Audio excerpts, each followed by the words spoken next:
Now shifting gears, India is on course to take pole position as the fastest growing major economy in the world, beating out China. And as our Kim Ji-yeon explains, the rapid growth pace is not just coming on the back of the country's reform drive, but also slowing growth in China. Leading financial institutions, including the International Monetary Fund, say this year India will post a faster growth rate than China for the first time in 16 years.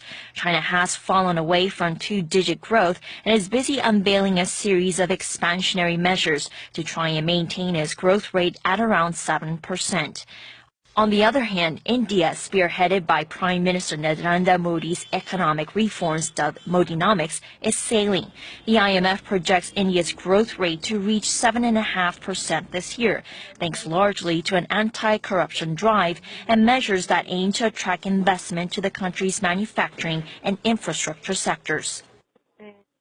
Modi is emphasizing India's 3Ds, democracy, demography, and demand. Like China, India is one of the most populous nations in the world with a large youth demographic. But unlike China, India is a democratic country. As of 2010, 19% of the Indian population were between the ages 15 to 24.